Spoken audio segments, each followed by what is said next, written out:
The story kicks off in Shanghai City, inside a quiet little room. There, a woman with sea-green hair, Jiang Wangxin, is nursing her newborn son. Between yawns, she smiles and tells her baby, Chen, how lucky he is. His only job is to eat and sleep, while she's the one losing all the shut-eye. Still, she insists it's worth it, as long as he grows up healthy. What she doesn't know? Her ordinary baby isn't ordinary at all. Inside that tiny body lives the soul of a man who already lived a full life. Baby Lin Zichen, that's his real name, is fully conscious, even if his brain is still developing. And just as he's adjusting to diapers and milk, a glowing blue game-like status screen pops up in his vision, labeling him Lin Zichen, 33 days old, biological level, ordinary tier 1. The infant reincarnator quickly realizes he's got to cheat. Baby gains XP. At 3 months old, while his parents, Dad Lin Yan and Mom Jiang Wangxin, marvel at his energy, little Lin Zichen is secretly grinding stats like a pro gamer. When he kicks his chubby legs for the 10,000th time, a system notification dings. Milestone achieved, 10,000 kicks. Unlocking ability, biological attribute use in advance. Translation: whatever body part he trains can grow infinitely stronger as long as it's carbon-based. Basically, his baby kick just unlocked infinite push-up DLC. Crawling in stealth mode. By 4 months, Lin Zichen can already sit up and crawl like a champ. But he plays dumb around his parents, only training at night to avoid blowing his cover. Each crawl, sit-up, and awkward baby shuffle earns him system points.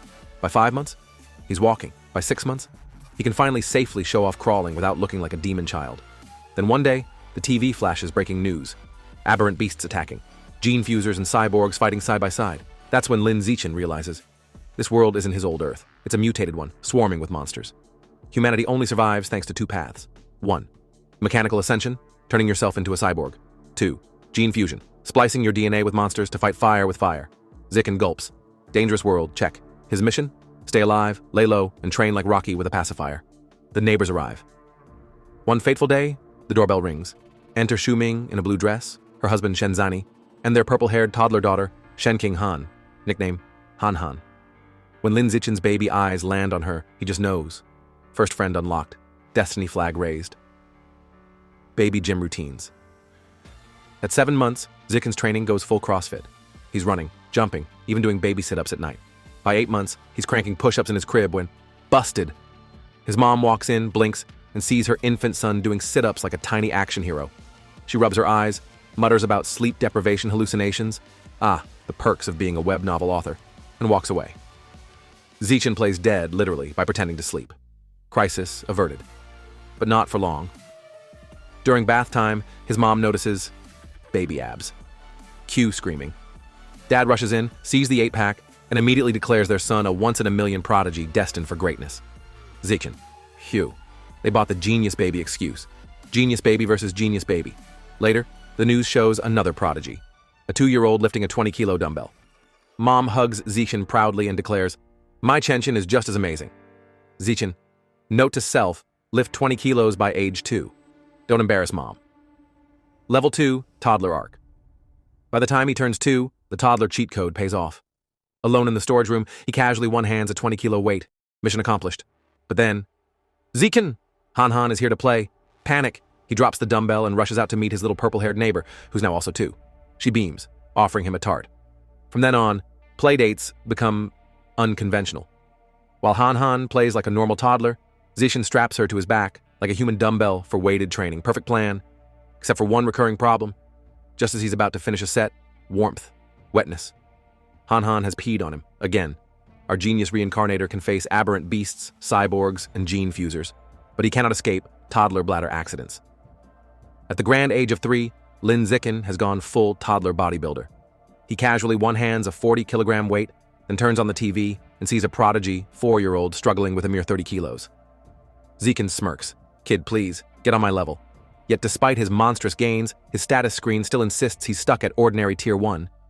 The system basically says, congrats, you're swole for a bug. Frustrated, he wonders, what does it take to break into tier 2?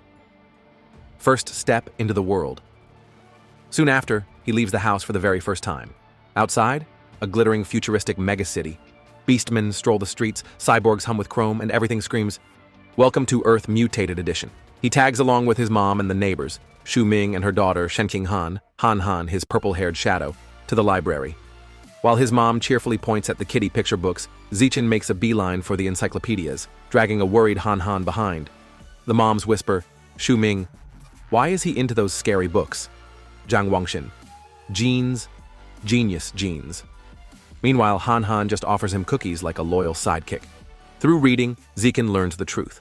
Life is ranked into 6 biological levels: ordinary, advanced, rare, epic, legendary, and mythical, each split into 9 tiers. Normal humans, bottom feeders. Ordinary tier 1, basically ants with jobs. This lights a fire in him. He must climb the ladder and fast. Ding!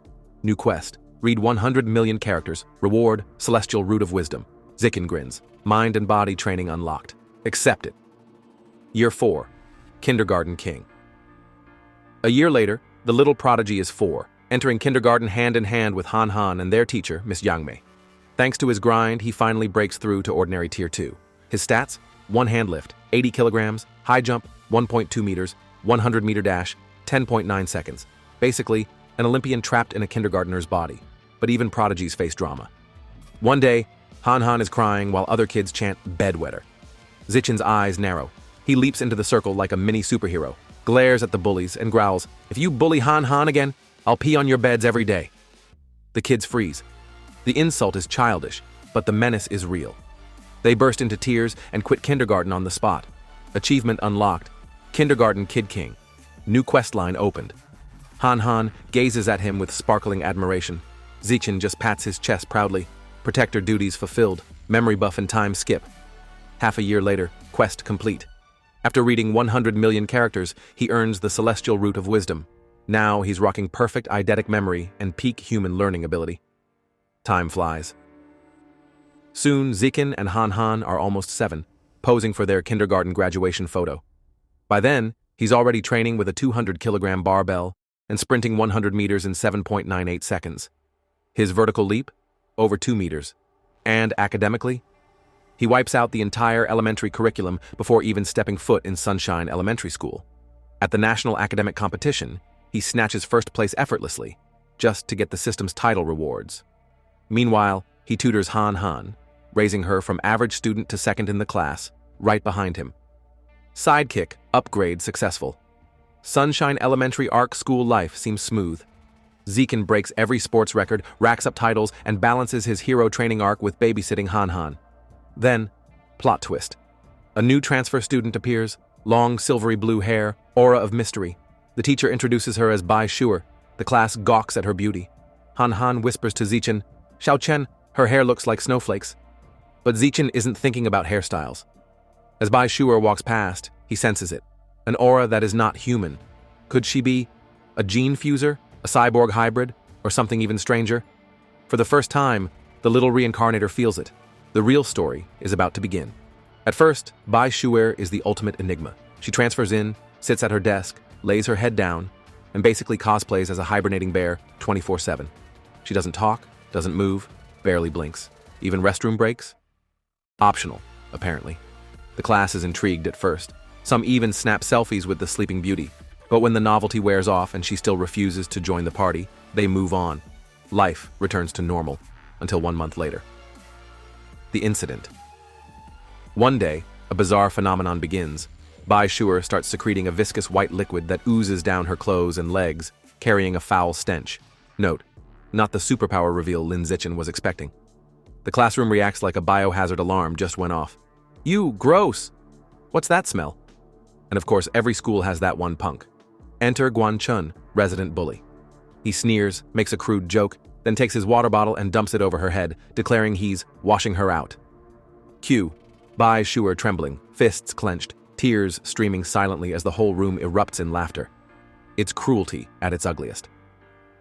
Lin Zichen steps. In from her desk, Shen Qinghan tugs on Lin Zichen's sleeve, whispering, "Xiao Chen, can't we help her?" Zichen frowns. At first, he thought Bai was dangerous, but seeing her cry, soaked and humiliated, he realizes she's not a threat. She's just a lonely girl, and right now she needs saving. So he stands up, walks straight to Guan Chun, grabs the boy by the collar with a smile that screams mini-mafia boss energy. "Wipe the water." Now Guan Chun turns pale. He knows this look. Lin Zichen isn't just a bookworm. He's a legend. Even 6th graders give him a wide berth. Terrified, Guan Chun stammers, I'll clean it up right away. The rest of the bullies scramble with tissues, frantically polishing her desk like waiters trying not to get fired. Then Zichin drops the hammer. Apologize. All of you. And they do. Bowing, sweating, promising never to bully her again. Kindergarten flashbacks, except now it's the elementary edition. The first true friendship. With the bullies gone, Bai Shuer finally lifts her head, eyes glistening. She whispers a shaky thank you. Han Han pats her shoulder warmly. That's what classmates are for.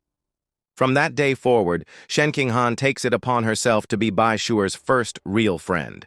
She drags Zichin along too, whether he likes it or not.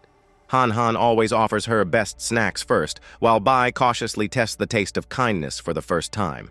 One day she hesitates and blurts out, "Aren't you disgusted? I smell terrible. I've always been hated." Han Han clasps her hands and says firmly, "This is not a dream. We'll be friends forever." Right, Xiao Chen? Zichin, caught in the oath against his will. Guess I'm in this now. Overcome, Bai bursts into tears and hugs Han Han tightly. Then she gifts them a necklace with twin beast fangs, her most precious belonging, as a symbol of their friendship. 3 kids, 1 sunset, a pinky swear for life. It's pure childhood anime vibes. And then, she vanished. But just as things seemed perfect, Bai Shuer suddenly transfers out. Han Han is stunned. Why didn't she say anything? Lin Zichin, however, already knows. He saw it with his own eyes. Bai in the principal's office, signing papers alongside a towering man with cybernetic arms. The principal assured him everything would be kept confidential. That was the day Zichin confirmed his hunch. Bai's identity was anything but ordinary. And just like that, she was gone. No goodbye, no explanations, just questions. But fate wasn't done with him yet, because what came next would shake his peaceful routine far more than a mysterious girl with a strange aura. It's a quiet night at home. Lin Zichin is massaging his mother Zhang Wangxin's shoulders, and she's practically melting. Ah, perfect.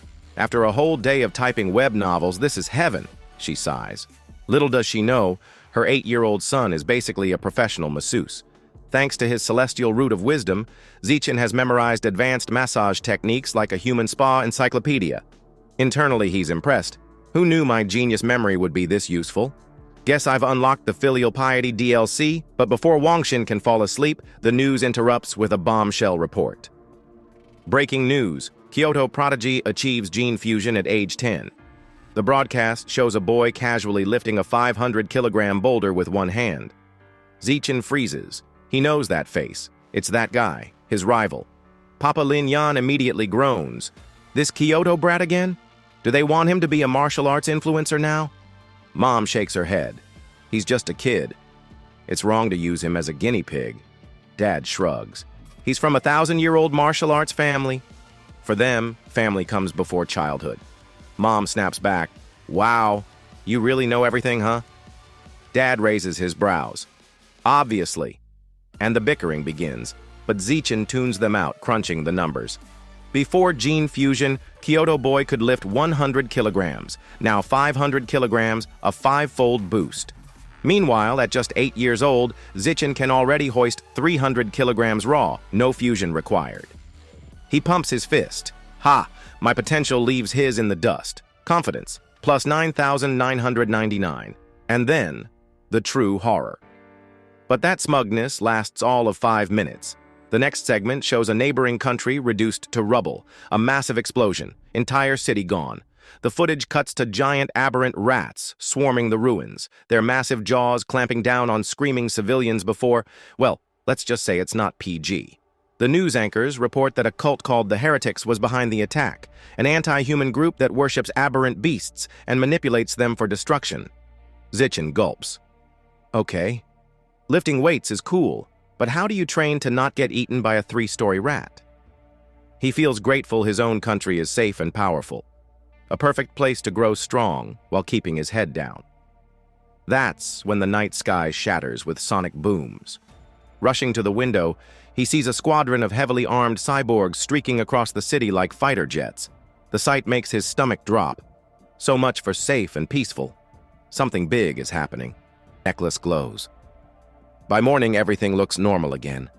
Zichin waits for Han Han, who comes running up, panting and apologizing for being late. Then he notices it. The beast fang necklace Bai Sure had given them, the one Han Han now wears, suddenly pulses with a bright blue glow. Zichen freezes. That aura. So it really was from an aberrant beast, but just as quickly as it appears, the glow fades. Han Han doesn't even notice, brushing it off. Zichen forces a smile, but his gut tells him otherwise. Between the cyborg deployment and the necklace's reaction, trouble is brewing. The red-haired stranger. On their way to school, things get creepier. Leaning casually against a lamppost is a striking woman with flowing red hair and a black dress. As they pass, she smiles sweetly. What adorable kids! Are you two brother and sister? Han Han beams. Nope. We're childhood best friends. The woman's smile lingers, wistful. Childhood friends? How lucky. I wish I had one too, but then, her eyes glint, her expression twists into something darker. She leans closer. Tell me, why are you walking to school alone? Where are your parents? Han Han, innocent as always, opens her mouth to answer, but Zichen yanks her hand and cuts her off.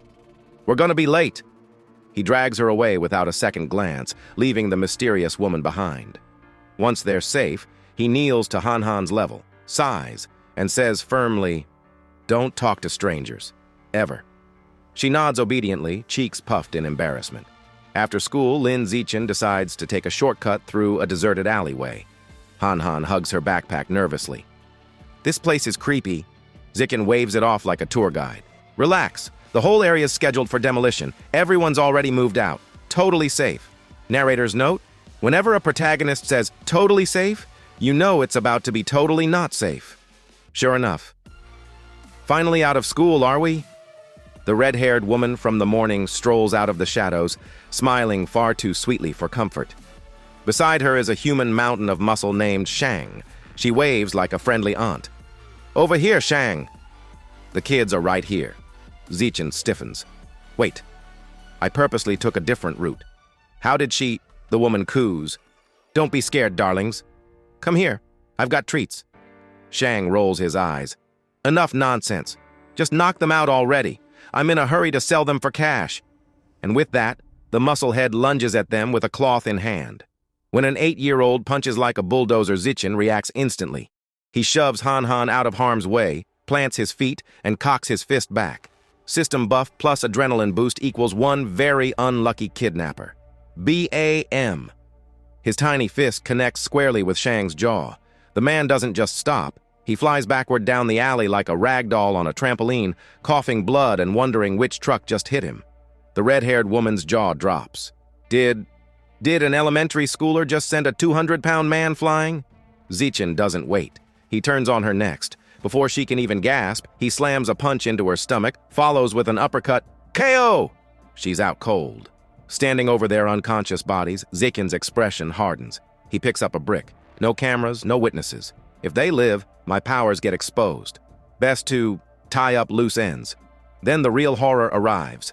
Before he can bring the brick down, the ground trembles, dust falls, buildings groan, and then, crash! A massive clawed hand smashes through a wall. A giant aberrant rat emerges, towering and monstrous. Its crimson eyes glow, its whiskers twitch menacingly. Han Han screams, frozen in terror. But instead of eating the kids, the rat looms over the unconscious red-haired woman. One swift swipe, slash! Her head rolls away. The beast casually picks it up like a trophy. Han Han lets out a blood-curdling scream. Zichen doesn't hesitate. He scoops her into his arms and bolts. That's a giant aberrant rat! Hang on, we need to get out of here now! Enter bunny-eared cyborg.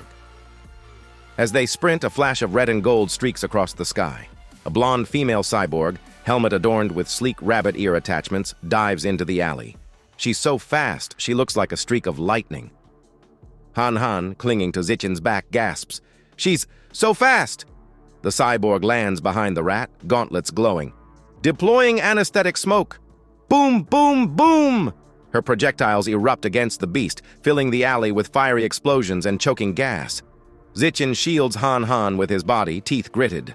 The rat roars in pain, stumbling, slowed by the anesthetic. The cyborg seizes the chance. In a blur of strikes, she tears into the monster, finishing it off in a brutal flurry. The giant aberrant rat collapses, lifeless. Aftermath and cake arc.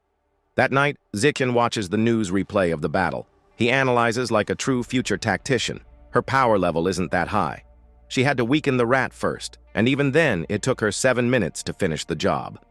Giant, aberrant rats are terrifying. They can grow over 10 meters long and reach Tier 5. Still, good thing we got out alive. Determination hardens his gaze. I need to train harder.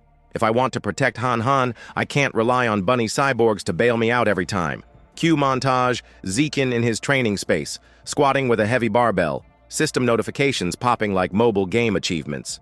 Birthday break life doesn't stop just because mutant rats do. Soon, Zichen and Han Han celebrate their 9th birthday together. Both families gather.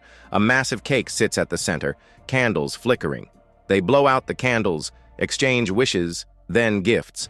Zichen, thanks to his celestial root of wisdom, had crammed woodworking overnight and crafted an intricate wooden hairpin. Han Han squeals, sliding it into her hair. I love it. It's beautiful. Time skips forward. The two graduate elementary school. On the way out, Zichen's system dings. Achievement unlocked. Dominated 9 years of compulsory education. Titles gained. Kindergarten Kid King, plus elementary school top dog. His eyes sparkle. Next up, Middle School Overlord.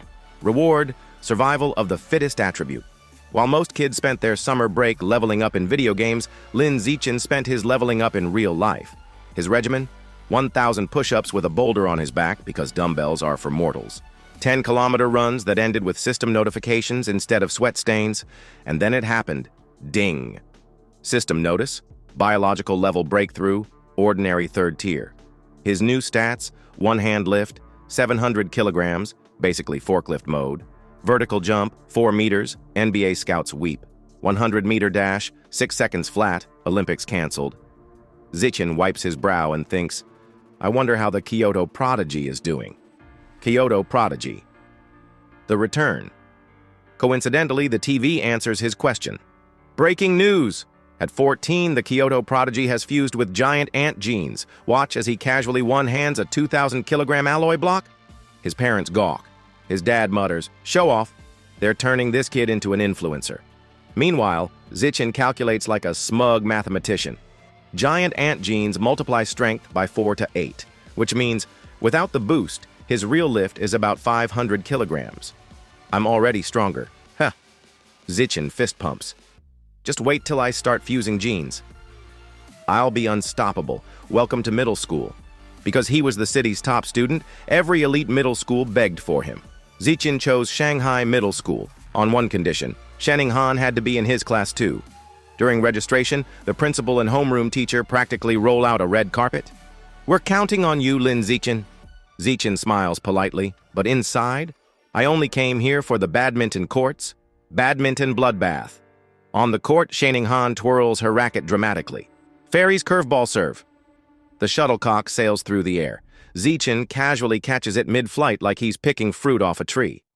But before their game can continue, trouble arrives. A group of upperclassmen swagger in. Their leader, rocking a backward cap, snatches the shuttlecock. Court's reserved, kids. His goons snicker. But hey, the little girl can stay and spar with us. Shenning Han plants her feet, fiery as always. Rules are rules. We were here first. Zichen steps forward, eyes cold. Back away from her. First come, first served. The cap-wearing leader sneers. I make the rules now. He tosses the shuttlecock up for a serve, but Zichen moves. Correction, he says. My rules are the only ones that matter. He leaps sky high, racket glowing with divine fury. His smash creates a white blur across the court. Crack! The leader's racket explodes into splinters. His cap flies off like a rocket. The upperclassmen stare, pale as ghosts. One whispers, if that had missed by an inch, our boss's head would be gone. They fold instantly, bowing in unison. We understand the rules now. Sorry, we'll leave. And they flee like cockroaches under a kitchen light. After that, nobody ever dared to bully Zichen or Han Han again. School life of a prodigy. Life in middle school was basically the same, just with better facilities. Academics? Zichen was so far ahead he'd finished the entire curriculum ages ago. He spent class reading random books while teachers pretended not to notice. Nights? After workouts, he binged online tutorials at inhuman speed. Cooking, photography, driving, swimming, every sport imaginable. The man was building a resume fit for 10 lifetimes. The middle school overlord title, though, still locked. He tried everything, aced exams, collected trophies, represented the school in national competitions. But he deliberately avoided winning first place every single time to keep a low profile. Narrator: low profile my foot. Instead, he attracted fangirls. Mountains of love letters piled on his desk daily. He ignored them all, focusing only on tutoring Shening-han and preparing for the big event, the school sports festival. Festival of Domination. Zichin entered 3 events: shot put, high jump, and sprinting, 1 for each stat. Shot put casually lobbed the iron ball 201.1 meters, and that was him holding back. High jump, 4 meters, easy. Sprinting smoked the competition so hard they were still tying their shoelaces when he crossed the finish line. Gold, gold, gold. Sitting with Shening-han afterward, admiring his medal collection, the system chimed. Achievement complete, dominate 9 years of compulsory education. Title unlocked, middle school overlord. Attribute gained, survival of the fittest. Power surged through his veins. He grinned. Finally, a fang with secrets. Walking home with Han, he pondered his new attribute, survival of the fittest. Lets a predator devour the life essence of other creatures to evolve. But what's life essence? Then inspiration struck. He turned to Han. Can I borrow your beast fang necklace? She nodded. The moment he touched it, a notification appeared. You have devoured a trace of the abyssal giant butterfly's life essence. Guidebook unlocked. 1% progress. A spectral butterfly with ominous eyes on its wings unfurled around him. Zikin froze. Butterfly. Tooth? That night, he scoured the internet for abyssal giant butterfly. Nothing. Not a whisper. He remembered. Bai Shuer had given them 2 fangs. He dug through his bag, pulled out the second tooth, and repeated the process. Life essence devoured. Guidebook progress, 2%. Zichin stared at the fang, disappointed. Barely any juice left. He clenched his fist. If I want the butterfly's full power, I'll need to find the real thing. And so, the hunt begins. The very next day after school, Lin Zichin upgraded his daily training routine by pedaling Shening-han to and from school on his trusty bike. On the surface, it was a noble gesture. In reality, he figured a bike doubled as both cardio training and a quick getaway vehicle in case an aberrant beast decided they looked like a 2-for-1 lunch special. Just as they rolled out of the school gates, a man in a shiny tracksuit called out. Zichin! Lin braked, and the man jogged up, grinning like a used car salesman. I'm Coach Guo, martial arts team, he introduced himself, clapping Zichin's shoulder. Your performance at the sports meet? The best in school history. Truly incredible. You must join the team. Coach Guo's words came rapid-fire like a machine gun of enthusiasm. Before Lin could squeeze in a polite, "No thanks," the coach was already waving goodbye, shouting, "Room C in the gym tomorrow. I'll be waiting for you." Zichin blinked. Shening-han giggled. The poor boy had just been recruited by sheer force of volume. That evening, Zichin sat in his room, ready to test his shiny new survival of the fittest ability. He smacked his hands together, squashing a cockroach and a mosquito in one blow. Opening his palms dramatically, he waited for the surge of power. Nothing, not even a flicker. Turns out ordinary insects weren't exactly packed with exotic life essence. Who knew? So, new theory, only stronger beasts carried the juicy power he needed. Time to test it properly. The next day, he biked Shening-han into the city and pulled up at a massive supermarket. Inside, there were shelves stacked with beast meat. Only all of it was prepackaged. He frowned. How could he absorb anything through plastic wrap? Just as frustration set in, he heard a booming voice. Fresh beast meat, not prepackaged, safe to eat. His eyes lit up. Jackpot. Wait here, he told Shening-han mysteriously, then rushed over like a man about to propose to a steak. He slapped his hand on a slab of freshly cut meat, BZZT. A surge of purple energy rushed into him, his grin stretched ear to ear. Yes, it works! Behind him, Shening-han stared. Why are you smiling like that at raw meat? Zichin, playing it cool. Oh, it just feels extra fresh. Want to touch it? Absolutely not. She waved her hands like he was contagious. Mission complete, he bought some to take home. Not just any meat, though. Ghost shadow squid, the cheapest option, which still cost nearly 1,000 yen a jin. His wallet whimpered. Xining panicked at the price. "Your mom's gonna kill you. At least call her first." Patting her head, Zichin lied smoothly. "Relax. She told me to buy plenty. She's already planning a feast queue flashback." His mom happily nodding in approval, except, in reality, this was all in his imagination. At checkout, the cashier rang up 3 packages for a painful 29 yen and 94 cents. Lin forced a smile. Internally, he was crying. On the ride home, he couldn't resist. He discreetly pressed his hand on the package in the bike basket. Another surge of purple energy. The system confirmed. Ghost Shadow Squid Guidebook unlocked. Progress 0.1%. A creepy mental image of a giant multi-eyed squid floated in his head. He quickly did the math. 1 jin equals 0.1%, meaning 100 jin for 100%. That's 100,000 yen. His wallet fainted again. But the squid's power to dissolve into water and vanish was absolutely worth it. He just needed mountains of cash. Better yet, the meat wasn't spoiled after absorption, meaning he could eat it too. Double profit. His progress climbed to 3% as he tapped more squid essence on the ride. Unfortunately, his squid meditation ended when Xining Han shouted, "Brake!" He screeched to a halt, barely avoiding mowing down a couple in the bike lane. He apologized, scolding himself for daydreaming. But the lane was packed. Why? Ahead, they saw it. A tense standoff. A muscular, red-haired man held a woman at knife point. Xining Han gasped. "It's Teacher Zia!" Police surrounded the area. Through a megaphone, the captain tried to calm the suspect. Officer Abing raised his gun, itching to shoot, but the captain yanked him back. "Too risky." "The hostage is too close," Abing muttered about gas. The captain rejected it. While the cops hesitated, Zichin acted. He picked up a pebble, flicked it with ridiculous precision, ping, and struck Abing's gun. The misfire sent a stray bullet flying straight into the suspect's hand. Knife dropped, hostage freed. "Move in!" the captain roared. Police swarmed, disarming and cuffing the red-haired thug. Teacher Sia sobbed in relief as a female officer comforted her. Meanwhile, Zichin casually got back on his bike. "Let's go," he whispered. Xining Han stared at him wide-eyed. "Did you just—" "Shh!" He pedaled away, almost free. "Wait!" The captain's voice rang out. "You! Boy, were you the one who threw that rock?" Panic flashed across Zichin's face. He forced a nervous laugh. "Ha ha! Me? No way, sir." The captain frowned. "Strange.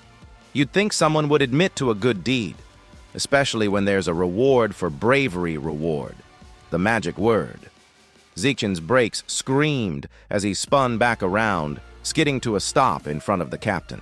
He scratched his head sheepishly. "Actually, yes, that was me. And, the reward part is really important." The captain chuckled, clapping his shoulder. "Good. Come by the station to make a report. I'll make sure you're properly rewarded." After informing their families, Lin Zichin and Xining Han prepared to head to the police station, expecting a smooth, boring debrief. Easy reward money, maybe a pat on the back, then home in time for snacks. But fate, as usual, had other plans. As the police escorted the cuffed suspect away, his face suddenly began twisting grotesquely, like he was mid-transformation into a Halloween mask. The captain paled. "Heretic!" The man's bones cracked and his muscles ballooned. In seconds, the suspect mutated into a hulking, aberrant rat. The cuffs snapped like cheap toy bracelets. With a shriek, it lashed out, swiping its massive claws at the officers. "Open fire!" the captain barked into his radio. "Protect the civilians!" Gunfire erupted in a storm of noise, but the bullets pinged off the monster's hide like BB pellets. A frantic voice came through the radio. "Confirmed heretic!" Subject fused with Rat King genes, requesting immediate backup. Lin Zichin grabbed Xining Han and their teacher, muttering a quick apology as he dragged them into a retreat. Thankfully, the rat wasn't chasing them. Still, his heart pounded.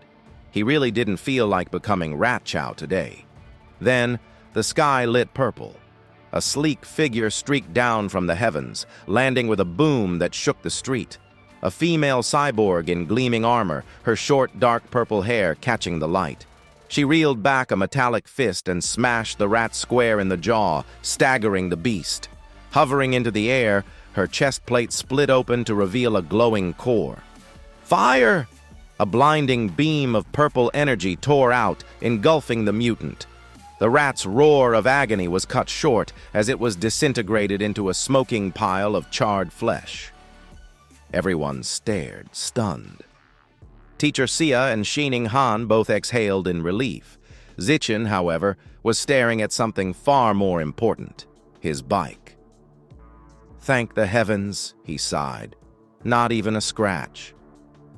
Do you know how much repairs would have cost? But relief didn't last.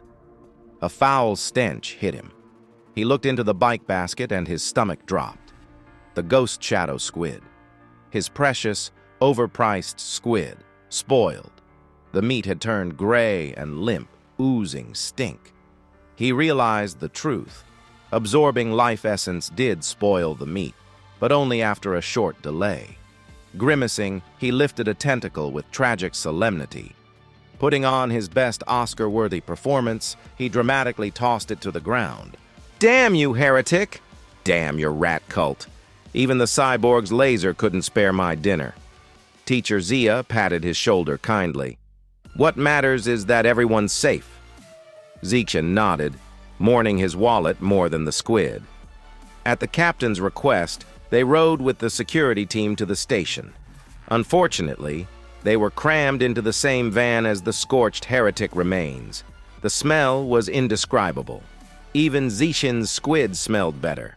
He sat stiffly, pinching his nose, when a thought struck him. Bai Shuer's beast fangs had still contained life essence long after death. His eyes flicked to the charred corpse.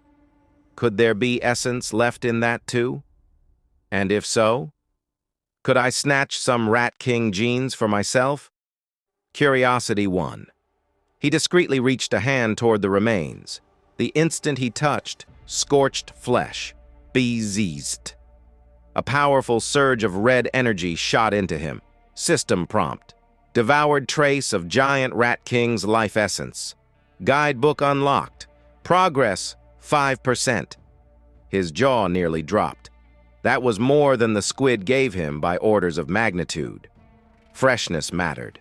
The closer to alive, the stronger the harvest. Before he could gloat too long, Officer Abing noticed him leaning forward. Hey kid, sit still. Zichin jerked upright. Ah. Just stretching, sir. At the public security office, the captain handed him paperwork. I've applied for your bravery reward. But his sharp eyes narrowed. How did a middle schooler, in poor lighting from that distance, manage to hit the suspect's knife hand with a rock? Perfectly? Zichin scratched his cheek. I train my right hand a lot? The captain blinked. What does that even mean? Before he could press further, Shining Han's voice called out, Auntie's here! Zichin turned, stunned to see his parents rushing in. His mother, Jiang Wangshan, ran straight to him with tears in her eyes, wrapping him in a desperate hug. Zichin, my baby, are you hurt? You scared me half to death. He hugged her back awkwardly. I'm fine, Mom. Really, I even got a bravery reward. Promise me, she cut in, gripping his shoulders. Next time, you hide. I don't care about rewards. I only care about seeing you grow up safe for once. Zichin was speechless. Her words hit deep. He nodded. Okay, Mom. I promise. As they left, the captain silently watched, still unsettled by the boy's vague answers. Something about Zichin didn't add up. On the way out, Zichin overheard two female officers gossiping. Perverts are getting more brazen, one muttered. Not perverts. Heretic, the other corrected. He was a liberal arts student from Guangyuan University. Brainwashed by the rat god cult. The first officer cursed. Then we need to wipe out this cult at the root. The root, the other replied grimly, is their so-called Rat King. The name made Zikin freeze. His eyes lit up. On the ride home, Lin Zichen did what any self-respecting teenager would do after barely escaping a mutant rat attack. He pulled out his phone and started Googling. To his surprise, there was plenty of information on the rat god cult, almost like they had their own Reddit forum. Scrolling through, he learned their headquarters was in Shanghai, and most members were society's outcasts, the type of people who failed their exams, got rejected on dating apps, and then decided worshiping a giant rat was the logical next step. But the real shocker was the Rat King himself. Apparently, he wasn't just a big, ugly rodent. He wanted to evolve into a higher life form. He was forcing his followers to collect evolution materials like some nightmarish Pokemon trainer. Zikin's blood ran cold. Wait, does that mean the Rat King has sentience? Before he could spiral into existential dread, his attention shifted outside the car window. There, waddling down the sidewalk like it owned the place, was a rat nearly the size of a cat. He froze. Rat King's spy? A second later, he scoffed at himself. This was the South. Cat-sized rats were practically local wildlife. Shaking off the thought, he glanced at Shen Qinghan. She was awfully quiet, fidgeting with her knees pressed together like she was guarding a national secret. Zichen instantly understood. Ever since childhood, whenever she got nervous or scared, she, well, couldn't exactly control her bladder. Most people would find it embarrassing. Zichen, however, always felt this quirk was hiding some kind of mysterious potential, like maybe her power was sealed in her bladder. When they finally got home, Zichen's mother, Zhang Wang, immediately noticed the absence of nearly 3,000 yen worth of ghost shadow squid meat. Her jaw dropped. Where's the meat? Thinking fast, Zichen gave his best sheepish smile. I must have dropped it when I was running for my life. His mother gasped. Forget the meat, child. What matters is that you're safe. Zichen breathed a sigh of relief. Fooled her. Unfortunately, his father, Lin Yensen, was less sentimental. The man puffed up his chest like a worn-out office worker who still wanted to believe he was tough. "I'll go back and find it," he declared. "Spoiled or not, I don't waste money." Panic struck Zichen. "No, Dad. It's too dangerous. And besides," he hesitated, "it's already spoiled." Suspicion flickered in his father's eyes. "And how exactly do you know it's spoiled?" Sweat trickled down Zichen's neck. "Lucky guess?" Meanwhile, back at the police station, Captain Hun Shan was brooding in his office with a cigarette, replaying the night's events. One thought gnawed at him. How the hell did an ordinary middle schooler throw a rock with sniper-level precision in pitch darkness? That's when he heard it, the scratching sound. He turned. Perched on the filing cabinets was a rat. Not just any rat. A massive one, with beady eyes gleaming in the shadows. The captain reached for his pistol. The rat leapt. Gunshots. A blur of claws and blood. By morning, the captain was a headline. The next day, Lin Zichen slumped over his desk, sighing like an old man trapped in a teenager's body. The heretic, the cyborg girl, the mutant rat, he was painfully aware of how weak he still was. And more importantly, how broke. He needed beast meat. Lots of beast meat. And beast meat wasn't cheap. For a moment, he considered becoming an influencer. But no, too flashy. He wanted to keep a low profile. Selling study materials? Boring. Then it hit him. In this world, martial arts and gene fusion mattered way more than academics. So he marched straight to Building C, where the school martial arts team trained. Coach Guo was sipping tea from a thermos when Zichen approached. "Coach," Zichen asked casually, "if I join the team, will I get to compete in city tournaments? And is the prize money, say, in the tens of thousands?" Coach Guo's eyes lit up. Of course. That was all Zichen needed. He shook the coach's hand firmly. "I'm joining." The coach nearly spit out his tea in excitement. He gathered the team to introduce their new recruit. "This is Lin Zichen, our school sports meet champion." The teammates, Zhang Kai, Hang Tianing, or Ashing, Lu Tong, and Hanigua, nodded their greetings. Since Zichen had no formal training, Coach Guo demonstrated the basics, simple fists and kicks. They may look easy, but they're tough. Our fastest learner, Lai Shutong, needed a whole week to get them right. Zichen nodded politely, but inside, he was grinning. With his celestial root of wisdom, aka Heaven's cheat code. He already understood every detail. He stepped up, assumed a stance, and began. Fist. Perfect form. Kick. Flawless execution. Transition. Seamless. Ding! A system notification popped up, granting points in vitality, strength, dexterity, and proficiency. The room went dead silent. The coach's jaw dropped. His thermos nearly slipped from his hands. The team just stared. Coach Gua had one thought. This kid isn't human. He's a once-in-a-million martial arts prodigy. That evening, Zikin rushed home for dinner. His mother proudly unveiled a platter of ghost shadow squid, the very meat he craved. The aroma alone made his mouth water. He devoured it happily, but then came the ding. A system notification informed him he had absorbed a trace of the squid's life essence, pushing his guidebook progress to 3.01%. Zikin nearly spat out his food. Wait. I could have just eaten it this whole time? All that fuss with spoiling and blaming heretics? While he sulked inwardly, the TV blared breaking news. A 14-year-old genius girl, the youngest cyborg in history, was being profiled. She could lift a 5,000 kilograms SUV with one hand, sprint 100 m in 3 seconds, and leap 8 meters straight up. Zikin blinked. Cybernetics versus gene fusion. Which path is stronger? His musings were interrupted by another broadcast, this time grim. Captain Hun Shan had been killed in his office. Surveillance showed a giant mutant rat attacking him before disappearing into the night. Zikin froze, remembering the rat he'd seen yesterday. His stomach churned.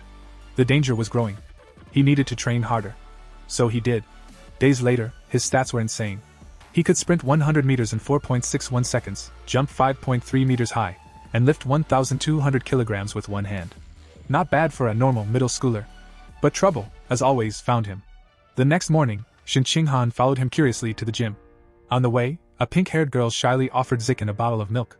He smiled politely and declined. Behind them, Jiang Kai, teammate, sore loser, and apparently jealous admirer of pink-haired girl, was fuming. Watching her get rejected crushed him. He stormed up and blocked their path. You hurt her feelings. Apologize. I'm allergic to milk. Zikin replied calmly. Liar! Kai snapped, his veins bulging. He pointed at Zikin dramatically. I challenge you to a spar. If I lose, I'll never bother you again. But if you lose, you drink the milk. At that exact moment, ding! A system notification appeared. New achievement mission. Defeat 1,000 opponents in formal competition. Unlock survival of the fittest trait. Zikin's lips curled into a sly grin. Surrounded by a faint purple aura, his eyes glinted with mischief. Challenge accepted, he said. Word of the duel spread through the school like wildfire. By the time Lin Zikin and Jiang Kai stepped into the gym, the place was packed. Students crowded around the sparring floor, buzzing with excitement. Two freshmen whispered to each other. Wait, Lin Zikin? The sports meet champ?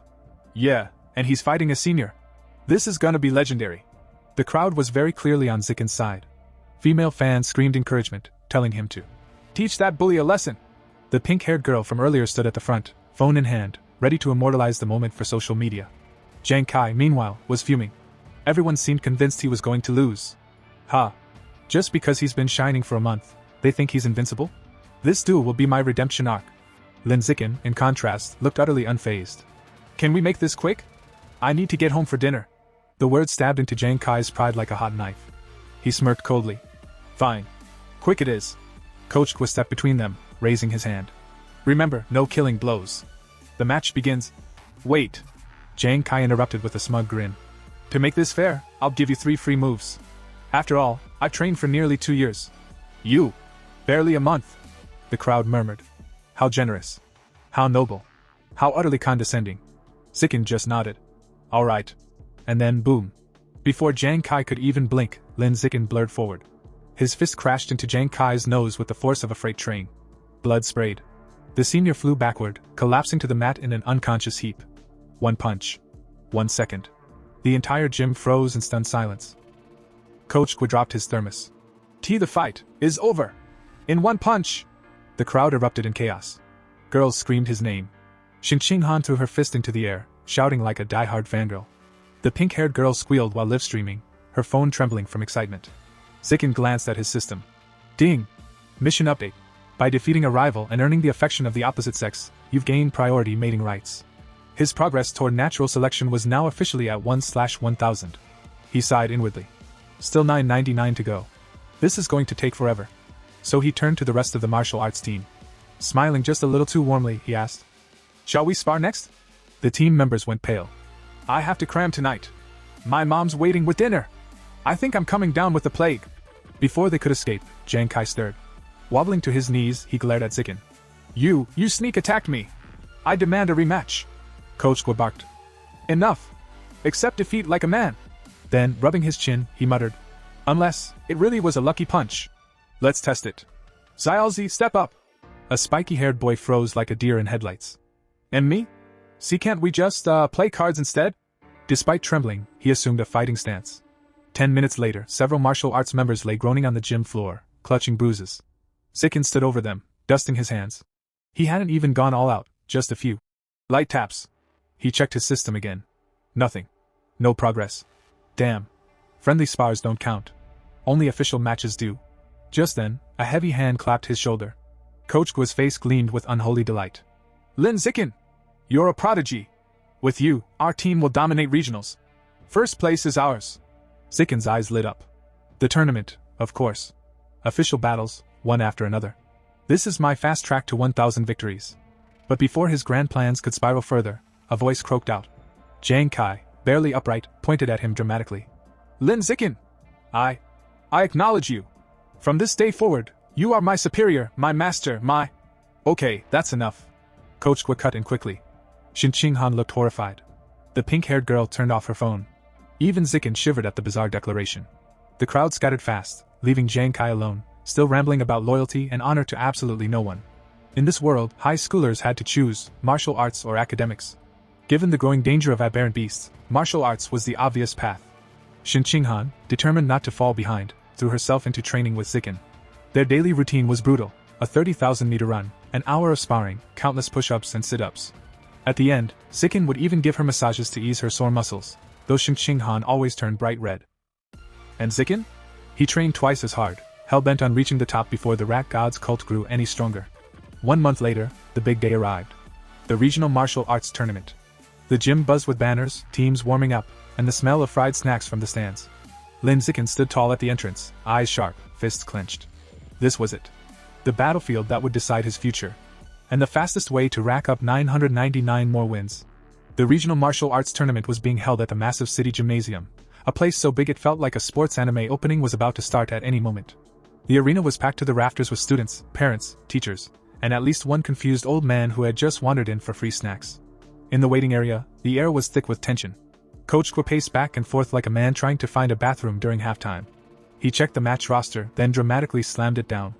Why did it have to be Shanghai #1 high in the first round? He wailed. Another team member chimed in, face pale. Coach, they have that guy who ran a 100-meter dash in under 9 seconds. The entire team collectively died a little inside. Before despair could swallow them whole, Lin Zikin raised his hand with the calm of a man who had already mentally scheduled dinner after winning. I'll go first, he said casually. Coach Gua blinked at him, torn between terror and hope. Fine. Don't die. As Lin Zikin walked out to the roaring arena, Xin Qinghan waved a little flag she'd probably made that morning, and Coach Gua screamed encouragement through a megaphone like a battle commander sending his hero into war. Lin Zikin's opponent lumbered forward, a muscle mountain of a teenager from Shanghai #1 high. He had biceps that could file for their own citizenship and an ego to match. Not bad first year, he said, looking down at Lin. But the stage isn't meant for shorties under 170. I'll show you the power gap. He flexed his arm. The flex echoed. Somewhere, a protein shake cried. The referee raised his hand. Ding! The big guy charged forward with the subtlety of a tank. His punch came like a meteor. Lin Zikin calmly tilted his body to the side. And then boop, a short, clean punch to the chest. The sound that followed was like someone had fired a cannon inside the gym. The muscular teen flew backward, face first, unconscious before he hit the mat. The announcer froze, mic trembling. VV victory for Lin Zikin?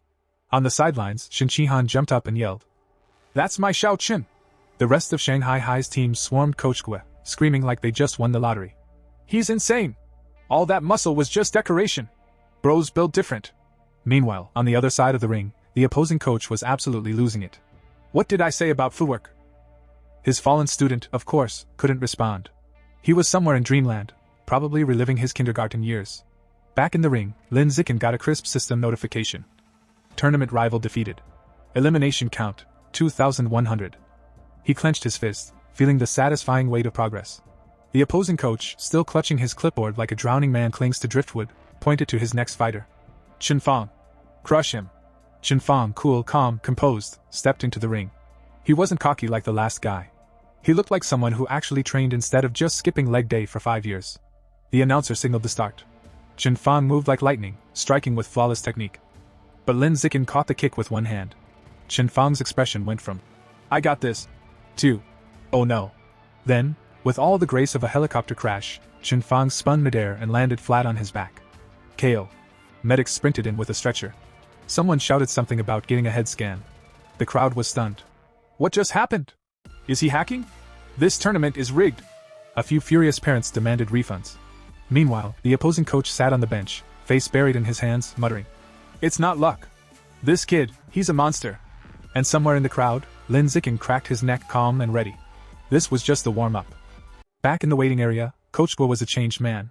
His earlier nervousness had evolved into a kind of manic determination, the kind coaches get right before doing something either brilliant or deeply stupid. He slammed his clipboard down and pointed dramatically at the next fighter. "Jie Fei, you're up. Listen to me carefully. Defense only. Defense. You cannot afford to lose, you hear me?" Jie Fei, a spiky-haired boy with the confidence of a man who never been punched hard enough, nodded coolly. "Relax, coach. I got this." Coach Guo blinked. "No, you don't." But Jie was already walking toward the ring, oozing smugness. Inside, his thoughts were even more self-assured. "That Lin guy? Please. Just lucky. 2 flukes in a row. No way he's stronger than me." After all, Jie Fei was famous, the kind of schoolyard legend people whispered about. He could run 100 meters in under 9 seconds, and rumor had it, his father was a gene fusion user, which meant superhuman DNA. The crowd buzzed like a live beehive. "That's Jie Fei, the lightning sprinter. His dad's a gene fusion user, right? Poor Lin Zikin. His streak ends here." The consensus was clear. Lin Zikin had been impressive, but his reign was about to end. The announcer raised his hand. "Begin!" Jie Fei instantly ignored his coach's orders and launched forward with a battle cry that sounded way cooler in his head. His foot sliced through the air with a vicious kick, followed by a flurry of punches that blurred like a tornado. "Flowing water shattering rock fist!" he shouted, performing his signature technique. From the sidelines, Coach Guo's counterpart screamed. "What part of defense did you not understand?" Jie Fei ignored him, grinning confidently. "Defense is for people who can't attack like geniuses." Meanwhile, Lin Zikin, cool as a glacier, simply dodged each blow like he was swatting away mosquitoes. His expression stayed perfectly calm, almost bored. Lin mused mid-dodge. "This flowing water technique is kinda nice. I should learn it." Jie Fei, panting and red-faced, finally stopped swinging. How are you dodging all of that?" Lin tilted his head slightly. "Any other moves, or is that your whole trick?" The taunt hit harder than any punch. Jie Fei roared in rage and unleashed another furious barrage, fists flailing faster than logic. But Lin had seen enough. "All right then, let's end this." In the blink of an eye, Lin sidestepped the final punch and countered with a single devastating kick to Jie Fei's midsection. There was a boom, followed by a gasp from the entire arena. Jie Fei's eyes went wide. His soul seemed to momentarily leave his body as he flew backward and landed flat on the floor, limbs spread, dignity gone. KO. For a few seconds the crowd was dead silent, just the sound of a soda can rolling somewhere in the stands. Then came the explosion. "Let's go! Xiao Qin is a beast! 3 straight wins!" Xin Qihan leapt into the air like she was celebrating a World Cup victory, while Coach Guo nearly fainted from joy. "My boy! My prodigy! My golden child!" he screamed through his megaphone, eyes sparkling with fatherly pride and mild insanity. From that point on, the rest of the tournament might as well have been a montage. The next few opponents? Instant knockouts. The rest of Shanghai number 1 high? Wiped out by Lin Zikin alone. Over the next 2 days, Lin single-handedly defeated 2 more schools. By the end, Shanghai High stood on the winner's podium holding the championship trophy, medals gleaming, Coach Guo crying like a proud uncle at graduation. But Lin Zikin's mind was elsewhere. He checked his system. Rival count, 161,000. He sighed. "At this rate, I'll need years to unlock the natural selection attribute." Still, there was one bright side. Coach Guo, surprisingly generous in his victory high, handed him 20,000 yuan, his cut of the prize money. Combining that with winnings from his academic competitions, Lin's wallet hit a glorious 30,000 yuan. It was gone within a week. He spent all of it on one thing, ghost shadow squid meat, a rare and ridiculously expensive beast delicacy said to boost one's physique. For several weeks, he ate nothing else. Breakfast, lunch, dinner, squid. Fried squid. Steamed squid. Squid shakes, probably. By the time he'd devoured 30 gene of it, his codex progress for the ghost shadow squid hit 33%. His training intensified. His power grew. By his second year of middle school, he broke through to the next stage, advancing from ordinary Tier 3 to Tier 4. The results were ridiculous. He could now lift 1,890 kilograms with one hand, jump 5.65 meters straight up, sprint 100 meters in 4.49 seconds. In other words, he'd evolved from school martial arts prodigy to walking natural disaster. And Lin Zikin? He just stretched his arms, cracked his neck, and thought, good. Now we're getting somewhere. Time flew faster than Lin Zikin could finish a serving of ghost shadow squid. Before they knew it, he and Qin Han had graduated from Shanghai's middle school division, two bright stars standing at the edge of a new chapter. But when the high school entrance exam results came out, fate decided to throw a brick right through their plans. Qin Han sat in her room, eyes red and puffy, clutching her pillow like it owed her emotional support. Why, Zikin? She sniffled. After all that training, we still can't go to the same high school. Lin Zikin stood there awkwardly, the kind of guy who could defeat martial arts champions but had zero defense against crying girls. He scratched his head. Well, you did great in academics, really. It's just that, your martial arts score wasn't high enough for the elite class at Shanghai High. Her tears doubled. Then what happens now? Zikin sighed, sitting beside her. Actually, the principal of Shanghai High is coming to my house today. Probably to recruit me. Want to come? She looked up, eyes shimmering like sad puppy dog eyes in HD. What's the point? The principal's obviously coming for you. Zikin smiled faintly and took her hand.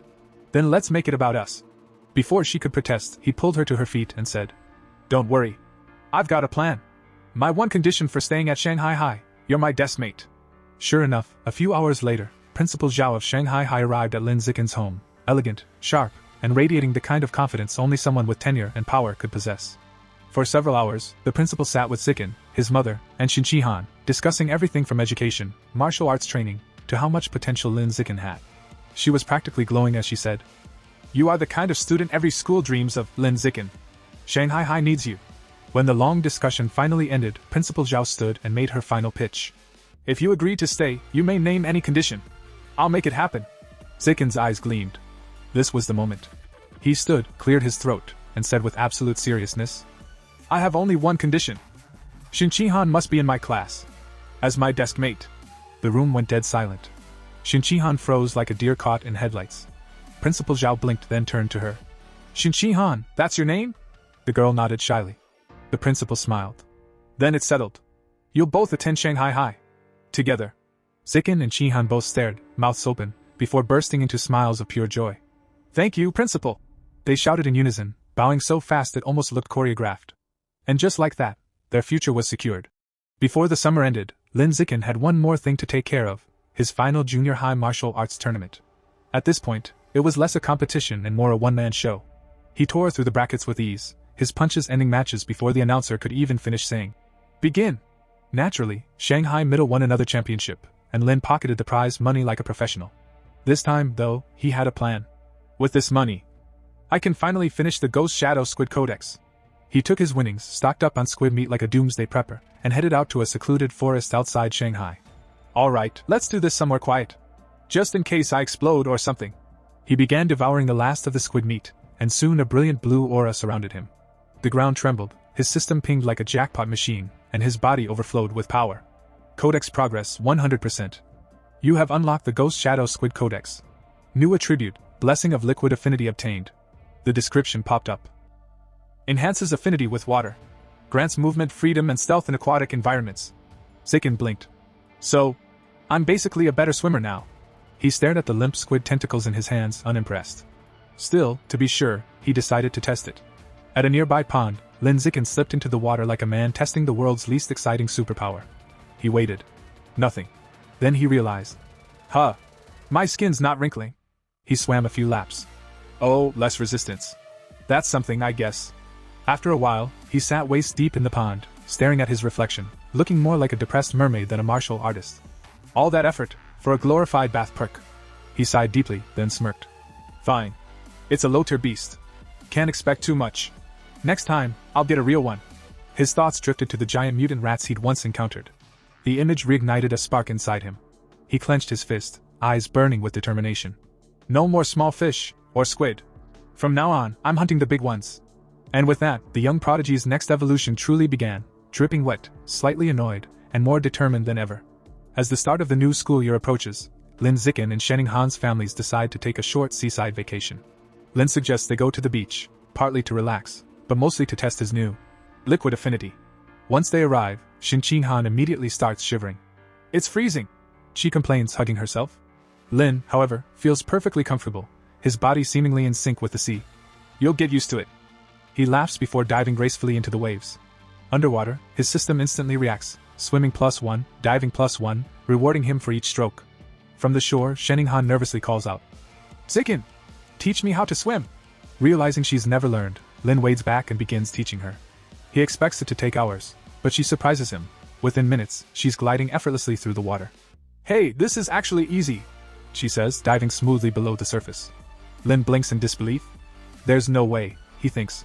Her learning speed is unnatural. Then he notices something even stranger, a faint blue aura swirling around her body underwater. When she surfaces, eyes bright with excitement, she exclaims, It feels amazing! My eyes don't sting at all, the water feels nice! That's when Lin's brain kicks into overdrive. Wait, could her childhood bedwetting problem actually be a sign of water affinity? He remembers stories from his parents' novels, characters born with rare cultivation bodies. The more he thinks about it, the more it fits. To test his theory, they dive again, exploring the underwater world. Minutes pass, then 10, yet Shin-Han shows no sign of running out of breath. Suddenly, her expression changes. A deep, echoing hum vibrates through the water.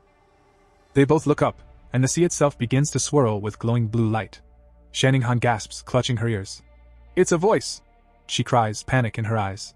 They rush to the surface, the glowing current fading around them. That night, as they walk along the moonlit shore, Lin gently asks what happened. Shivering, she explains. I heard a woman's voice whispering, over and over. I couldn't understand the words, it was right by my ear. Lin comforts her and later searches online for answers, but finds nothing. Restless and uneasy, he decides to train instead. As he performs his 1000th weighted sit-up, his system suddenly chimes. Collision, breakthrough achieved. Advance to ordinary tier 5, collision. A rush of energy floods his body. His speed, strength, and reaction time skyrocket. Testing his limits, he sprints across the empty beach, 100 meters in just 3.64 seconds. With a single leap, he soars nearly 7 meters into the air. Curious, he grips a nearby parked car, and effortlessly lifts the 1.6-ton vehicle with one hand. Breathing hard, he grins under the moonlight. Tier 5, finally. Now, even those monstrous mutant rats that once terrified him no longer seem invincible. As dawn breaks, his path feels clearer than ever. The vacation ends, and with newfound power and curiosity, Lin Zikin and Shin-Han return to Shanghai High to begin their next chapter. The first day of high school begins with Lin Zikin and Shin-Han arriving early for class duty. The classroom is quiet, until two girls walk in and immediately start whispering. Isn't that Lin Zikin? He's so handsome. Lucky us.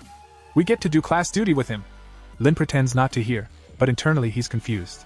How do they already know me? Before he can think too much about it, his system dings. Lightbulb, new quest, social animal. Complete 1000 cooperative tasks to unlock new biological attribute, social animal. He stares at the glowing blue window in disbelief. Even cleaning class triggers a quest now? As he sweeps beside Shin-Han, he wonders what kind of attribute, social animal, could be. Increased teamwork ability? Social charm? Party buffs? Either way, it's something new, and that's enough to keep him interested. After school, he heads straight for his favorite place, the Mammoth Supermarket. The moment he enters the beast meat section, his eyes sparkle. Rows of exotic meats glow faintly with stored life energy. But one item catches his attention. Eagle Savage Giant Eagle Head, 1,998 yuan per gene. A grin spreads across his face. Perfect. The Savage Giant Eagle, a higher tier aberrant beast known for its monstrous speed and vision, 30 times sharper than a normal human's. The kind of power any fighter would kill for. That night, back in his room, Lin Zikin lays his hand over the packaged eagle meat. A blue light pulses through his palm as his system hums to life. Sparkles, devoured trace of Savage Giant Eagle's life essence. Guidebook progress plus 1%. He does the math quickly. 1 gene equals 1% progress. Meaning, he'd need 200 gene, or over 200,000 yuan, to fully unlock it. He sighs but grins anyway. Fine. Then I'll just win more tournaments. With renewed determination, he decides, before his second year, he will unlock the Savage Giant Eagle's Code DX. The next morning, school officially begins. The teachers introduce themselves one by one. The calm yet intimidating martial arts instructor. The eccentric mechanical modification teacher. The serious gene fusion lecturer. And the gruff wilderness survival veteran. Then it's the student's turn. A long-haired girl, Chu Yuyutan, introduces herself as an arts specialist. A bubbly pink-haired girl, Jianya, proudly says she loves anime, cosplay, and sports. Next, a quiet boy, Manhwa, admits he mostly plays video games. Then, it's Xin Han's turn. Blushing bright red, she stands and stammers. And my name is Xin Han. I like drawing, please take care of me. Finally, Lin Zikin stands up. He simply says, Lin Zikin. I look forward to working with everyone. Ben sits down again. Short. Cool. Mysterious. After class, a brown-haired girl named Chu Rui approaches Xin Han. Hey, what was your entrance exam score? Xin Han smiles nervously. 709. Chu Rui gasps. That's over 10 points higher than mine. Amazing. Then Chu Rui leans closer. What about your physical test score? I only got 95. Panic flashes across Xin Han's face. Mine wasn't that good. Chu Rui keeps guessing. 94? 93? While Xin Han shrinks into her seat. Her actual score was 79, barely enough to pass into the elite class. Before she can sink any lower, a sudden thud interrupts them. A hand slams onto the desk. It's Lin Zikin. He leans forward, casually smiling. Hey, mind if I add you on WeChat? Chu Rui freezes, then blushes furiously. Why yes. Of course. Xin Han watches in relief as Lin deflects the conversation, silently thanking him for saving her from more embarrassment. Then Lin turns to a boy named Yu. Let's add each other too. After connecting, he immediately creates a 4-person group chat. Ding! White heavy check mark, cooperative task +1, progress, 2/1000. He smirks. Easy progress. The 4 start chatting and quickly bond. Yu reveals he's from Manhua City and ranked 8th in their youth martial arts tournament. Chu Rui proudly mentions her family runs a clothing store chain. Lin and Xin Han share their Shanghai backgrounds, and soon the group feels like fast friends. Then Yu grins. So, who do you think's the strongest in our class? Chu Rui doesn't hesitate. Obviously Lin Zikin, he was top scorer in the whole district. Yu's jaw drops. Wait, seriously? Lin just chuckles modestly. Not necessarily. The principal recruited 2 powerhouse transfers from Manhua City. He points across the room. First, Wang Shuer, a blonde-haired prodigy who can run 100 meters in 7.98 seconds. And next to him, Lu Gang, a massive boy who can lift a 300 kilograms barbell with one hand. The class collectively gasps. Even Xin Han looks awed. Lin Zikin, however, just smirks inwardly. 7.98 seconds? 300 kilos? I surpassed that years ago. When the bell rings, everyone lines up for textbook distribution. This semester's subjects: martial arts, gene fusion, mechanical modification, wilderness survival. Lin glances at the pile of books and smiles faintly. He's already studied all of it. As the others chatter excitedly, he quietly slips away, looking for a secluded place to train. His high school journey has just begun. And with his new social animal quest, new friends, and a new beast goal, Lin Zikin is ready to rise higher than ever. Flexed biceps fire. As Lin Zikin trains alone, his thoughts drift toward darker matters. The rat god cult, still active, still dangerous. Sure, the cops caught a few small fries. But their leader, the infamous Rat King, is still out there somewhere, plotting. That thought lights a fire in Lin Zikin's chest. He clenches his fist, eyes sharp as steel. I need to reach Tier 6 fast. Only then can I face that monster head-on. Cut to outdoor forest scene, wilderness survival class. The first practical class finally arrives, wilderness survival. Their teacher, Shi Chungbei, stands dramatically in front of the students like some old kung fu master. He smiles and asks, So, who knows how to make a fire by drilling wood? The class goes quiet. Then Hugh mutters, That's useless, bro. Just use a lighter. Everyone chuckles, until, out of nowhere, Wang Shi and Lu Gang step forward like their contestants on Survivor, Shanghai edition. And shockingly, they actually manage to light a fire. The teacher's jaw drops. Impressive. How'd you two learn this? Lu Gang grins. Summer camp. Wang Shi smirks. Tutorials on YouTube. Classic. Then, not to be outdone, Lin Zikin quietly gathers his group, gives a 30-second explanation, and boom, everyone in his group starts fires like pros. The teacher stares. This kid's something else. Cut to martial arts class. Instructor Yao Yuanfeng introduces a new cultivation technique, explaining it with deadly seriousness. But before he even finishes, Wang Shi and Lu Gang jump in again like self-proclaimed experts. Oh, this one? We already know it. Their demonstration? Let's just say it's more interpretive dance than cultivation. Lin Zikin already mastered this technique ages ago, but he decides to stay quiet and play it cool. No need to flex, yet. Fast forward, montage music. A month passes uneventfully. Classes, training, and a whole lot of humble domination from our boy Lin. But peace never lasts long. Cut to mechanical modification class. Teacher Kaiyufei bursts into the classroom with energy. Pop quiz everyone! Let's see what you've learned. Groans echo across the room. Then he adds, "To make things interesting, I'm offering cash prizes. 888 yuan for first. 666 for second. 333 for third." And instantly, the whole class is wide awake. Lin Zikin's eyes narrow. 888 yuan. That's almost half a gene of savage giant eagle meat. He's locked in. The class dives into the test. Pencils fly. Heads sweat. And right after that, because fate loves chaos, the gene fusion teacher announces another test. With the exact same prize money. Everyone groans in despair. 2 brutal exams in a row. When it's all over, the classroom looks like a post-apocalyptic battlefield. Students slump over their desks, moaning, "I thought I'd get 90. I'll be lucky if I pass." One girl sighs. Meanwhile, Wang Shu and Lu Gang? They're chilling like kings. "How'd you do?" asks a classmate. Wang Shu smirks. 95 easy. Only tripped on the last question. Lu Gang nods. "Same here. 95. He grits his teeth, fists trembling. "Oh, I hate these guys." Dramatic drumroll, results time. Teacher Kaiyufei starts reading scores. Guanling, 52. Xin Qihan, 61. She beams with pride. Lin Zikin congratulates her. "Hiu, 88. The class cheers, he grins proudly. "Guess I'll treat you guys with my 333 yuan prize." Then, the top dogs. Lu Gang, 95. Wang Shu, 95. The two smirk, acting like celebrities on a red carpet. But the teacher isn't done. One student got a perfect score. Lin Zikin, 100 points. The room erupts. Hiu's jaw drops. Bro's not human. Even Xin Qihan and Chu Rui are cheering like it's a championship match. Meanwhile, Lin just raises his hand calmly. "So, when do I get my 888 yuan? The teacher blinks. "You really care about the money that much?" "Yes." Cut to Gene Fusion class results. This time, the Nan Yuan duo stumble. Lu Gang, 81. Wang Shu, 83. Their egos deflate faster than a popped balloon. Xin Qihan scores an impressive 78, ranking in the top 5. But once again, first place, Lin Zikin, 100 points. Another perfect score. Another 888 yuan. The classroom explodes. Wang Shu and Lu Gang can't take it anymore. "This is rigged. No one gets full marks twice." The teacher glares. "I wrote every question myself. So unless you're calling me a liar."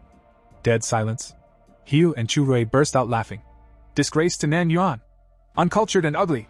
The class howls. Cut to Wilderness Survival Exam. New day, new battlefield. Teacher Shi Chungbei explains the challenge. Climbing. Swimming. Fire starting. Same prize money. The Nan Yuan duo glare at Lin. "This time, we crush him." The whistle blows. Climbing test. Lin scales the wall like Spider-Man, leaving everyone behind. First place. Again. Tree climbing? Same story. Wang Shu wheezes. "I didn't even see his shadow." But while Lin dominates, he notices Xin Qihan struggling, finishing last. He smiles knowingly. Just wait till the swimming test. Next, fire starting. Lin moves like lightning, sparks flying. 58 seconds. Fire achieved. The teacher's jaw drops.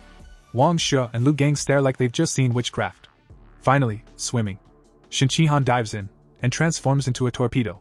She blazes through the water, leaving everyone gaping. Wang Shu mutters. "No way. Am I hallucinating?" Lunch break, awkward silence. Wang Shu and Lu Gang don't speak. They just stare at their food. It tastes like failure. Afternoon, martial arts exam begins. Instructor Yao Yuan Feng announces. "Time for sparring practice." 888 yuan on the line. The Nan Yuan duo's eyes light up. This is it. Our redemption arc. Before the fights, they run physical tests. Lin Zikin holds back, but still dominates. 100-meter dash, 7.78 seconds. One-hand lift, 330 kilograms. Vertical jump, 2.18 meters. He takes first in all three, just barely beating the duo on purpose. They're stunned. How is he faster than us? And stronger? He doesn't even look jacked. But they shake it off. Fine. Stats mean nothing in real combat. Sparring arena, crowd buzzing. Lin steps into the ring first. No one volunteers to fight him. So the teacher calls up a random student, Louis. The fight lasts 1 second. Bam! Louis out cold. Then another. And another. Lin sweeps the class like he's farming XP. Wang Shu and Lu Gang are pale.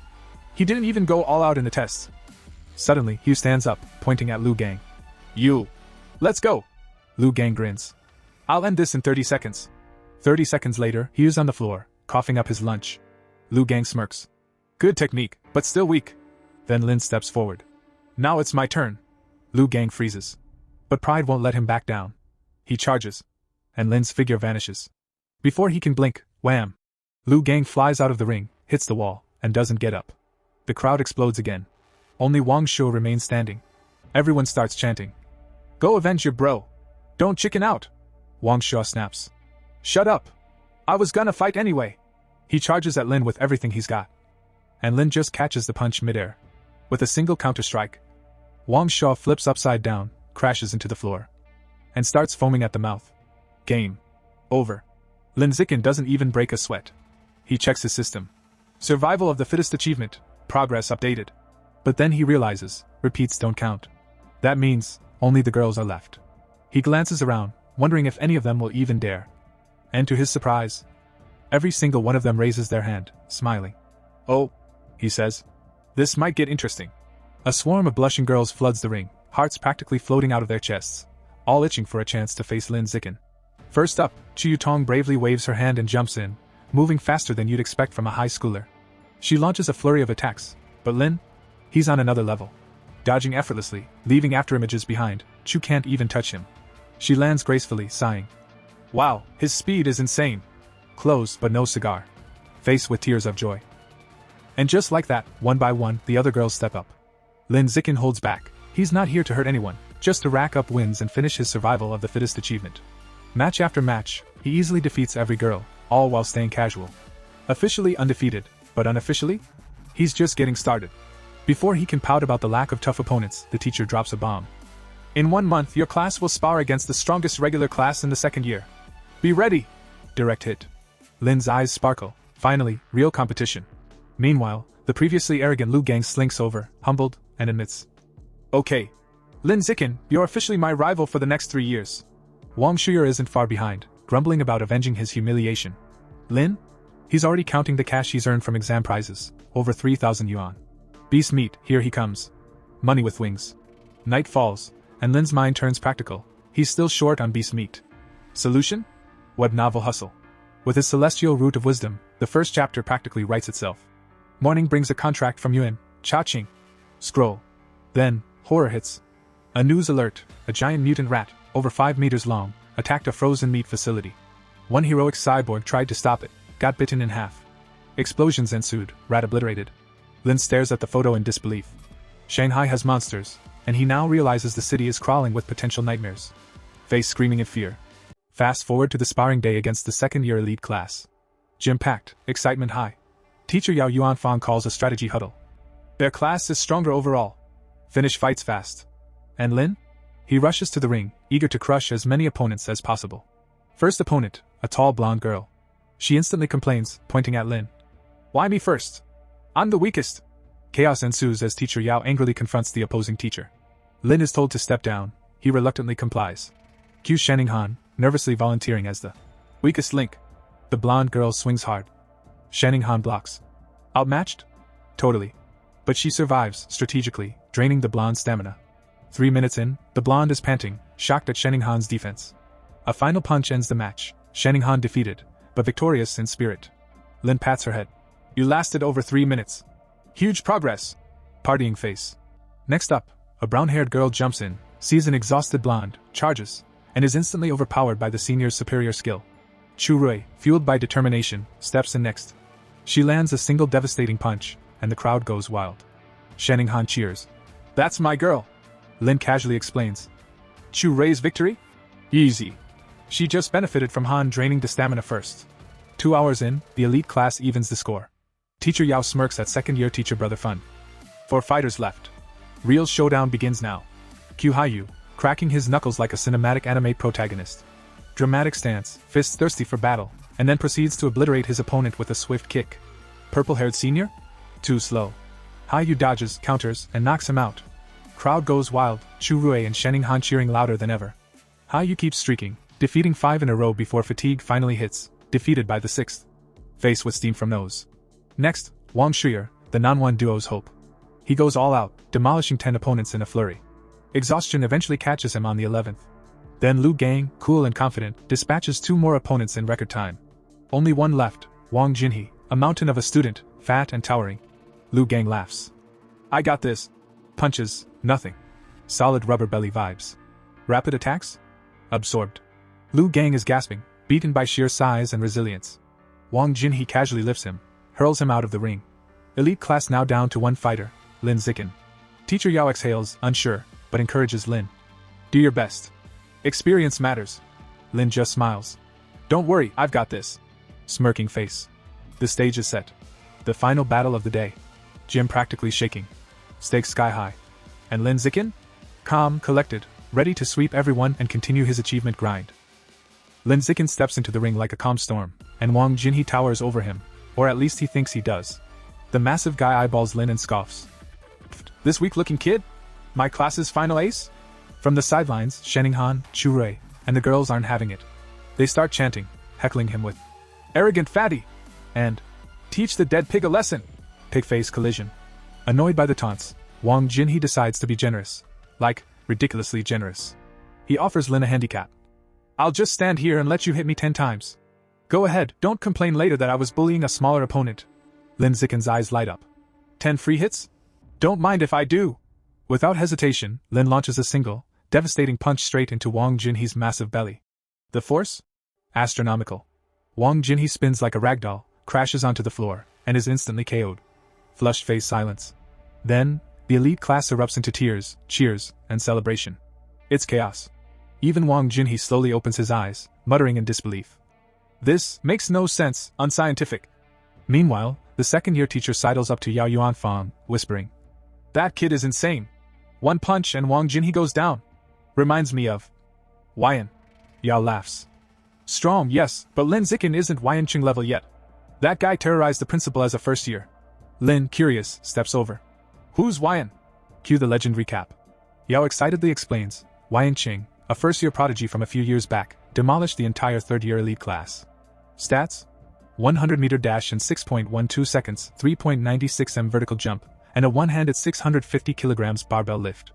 Lin nods, smiles nervously, but internally thinks, Yeah, I had that strength back in 6th grade summer break. No biggie. Smirking face. That night? Victory celebration. Clinking beer mugs, teacher Yao raises a soda. Lin Zikin secured our win. Guess who's footing the bill for everyone? Yep, the second-year teacher. The class erupts into cheers. Lin's now surrounded by classmates like Haiyu and Chu Rui, all clamoring for his training secrets and WeChat info. Lin just blinks. Too much attention too fast. Meanwhile, Sheninghan quietly loads food onto his plate. Old habits die hard. Then, suddenly, she panics mid-celebration. Bathroom, need to go! And rushes off. Lin just smiles internally, thinking, Some things never change. Cut to the restroom gossip session. 2 girls spill tea. She fawns over him like a maid. Drinks shrimp, so lame. The other adds, How did she even get into the elite class? Clearly riding his coattails. Overhearing this, Sheninghan's heart sinks, but she doesn't sulk. Oh no. She storms up, hands on hips, and declares, I am not a sycophant. I am his childhood friend. Deal with it. Flex biceps. Later, walking home, Lin notices she's still upset. She confides softly. Mom said I'd grow out of it, but I still have to wear diapers to bed. I feel disabled. Lin kneels slightly, placing his hands on her shoulders. You're not disabled. This? It's a superpower. You just haven't unlocked it yet. Sheninghan's eyes widen. A superpower? Really? Lin nods. Your talent in water? That's your power manifesting. And me? Yeah, same deal. We're both special. She gasps. What kind of power do I have? Lin smirks. One very strong one. You'll see. But reality bites. Outside, chaos unfolds. A special team in hazmat-like gear coordinates near a building. An officer with a megaphone yells for the public to stay back. Rats are being exterminated. Inside, a man in an apron is wildly swinging a broom at a horde of huge rats, screaming at the officers.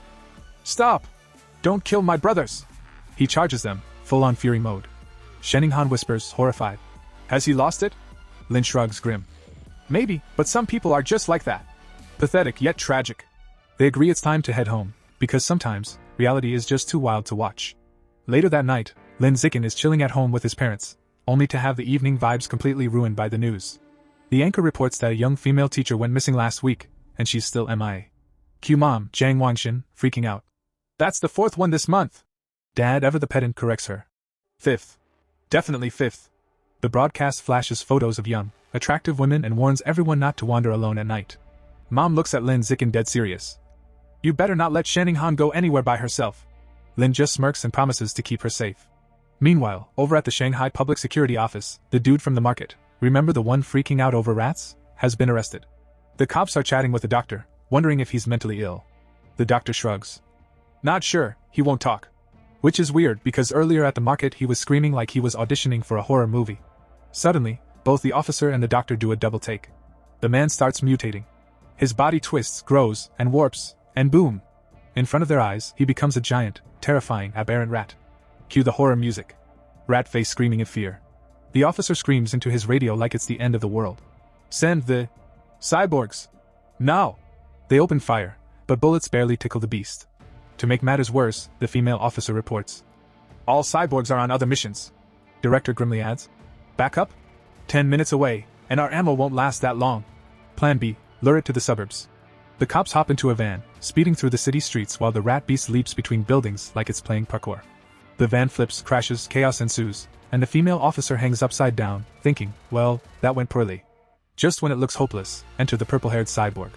She hovers, locks on, and rains down purple missiles like it's an anime finale. The monster? Toast. Fire. Fast forward to 3 a.m., and Lin Zixin is not training. He's writing. Yep, our boy is a web novel author now, cranking out words like a machine. In just over half a month, he's almost at 200,000 words, and has already made over 10,000 yuan in pre-launch earnings. Cash money. But he can't resist training. In a deserted alley, he tests his sprint.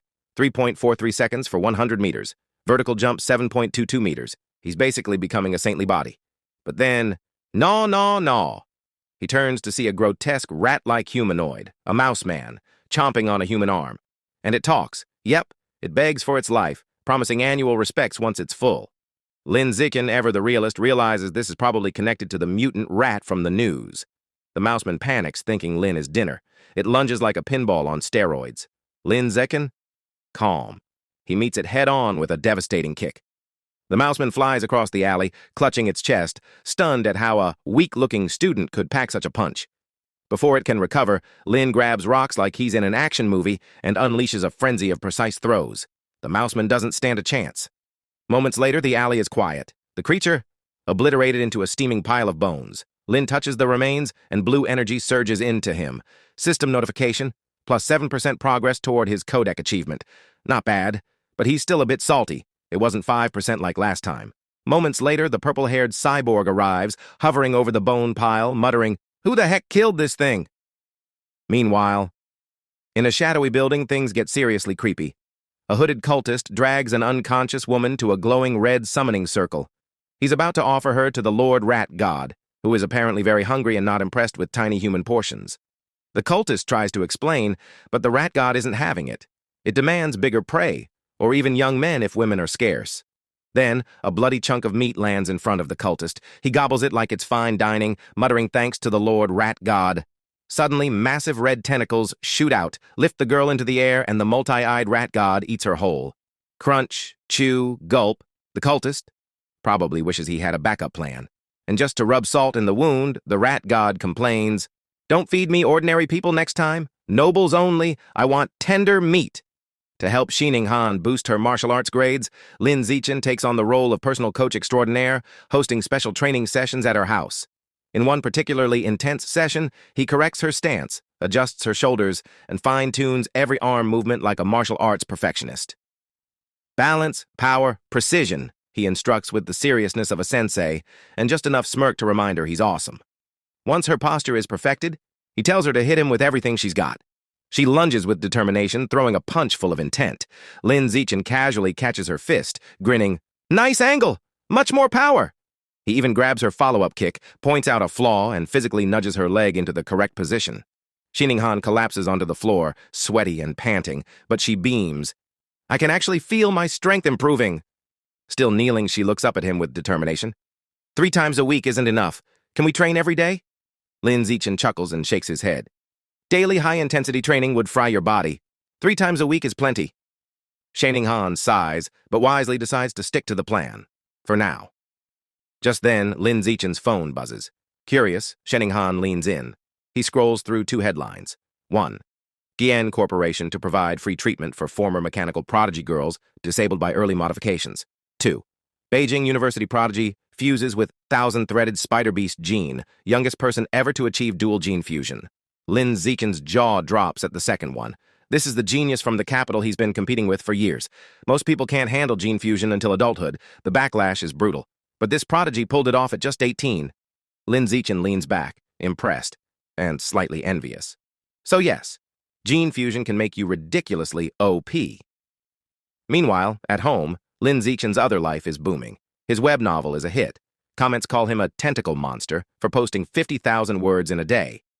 Thanks to his celestial wisdom root and insane typing speed, he can punch out 10,000 words an hour, leaving plenty of time to train. His dad, Lin Yan, estimates that with a stable plot and daily writing, Lin Zichen could earn 50,000 W in the first month and maybe 100,000 W later. Lin Zichen grins like he's discovered the secret to life itself. Cash for training materials. His first goal? Use his first 2 months' earnings to unlock the Savage Giant Eagle Codex. Back at school, martial arts class is chaos. Lin Zichen dominates a sparring session like a human cheat code, defeating every opponent effortlessly. Punches? Dodged. Kicks? Blocked. He even collects prize money, another 888 yuan, and experience points toward his survival of the fittest achievement. Shenning Han, on the other hand, isn't quite a superstar yet. She ranks last as usual, but now she has bite. Flashback. Her previous match against Wen Yuntong lasted 3 seconds. This time? Almost 3 minutes of trading blows, landing punches and kicks. Her teacher, Yao Yuanfan, nods in approval, impressed by her progress. Chu Rui tries to comfort her, but it's clear the girl has leveled up. After class, Yao Yuanfan drops a bomb. In 1 month, their class will challenge the elite second-year class, aiming to take out everyone except the top 3 fighters. The students roar their agreement. Spirits high, hearts pumped. A month passes, and Lin Zichen's web novel empire has grown. Checking his bank account, he sees a healthy 89,000 W. Jackpot! He heads straight to the supermarket to finally buy Savage Giant Eagle meat. A helpful employee informs him about a 5% discount if he buys 100 gene at once. Lin Zichen pauses, calculating like a general preparing a battle plan, and decides to wait until he can buy the full 100 gene. Discount efficiency is power. The next day, Shenning Han drags him to the cafeteria, bubbling with excitement about a new stir-fry counter. They get there early, snagging a table just before the line turns into chaos. Suddenly, a loud argument erupts. One student accuses another of cutting in line. Shenning Han spots the voice. It's a you. She asks if they should intervene. Lin Zichen casually glances over. Nah, probably unnecessary. He says, confident that Hiyu's natural aura is intimidating enough. Wrong. Hiyu is outnumbered.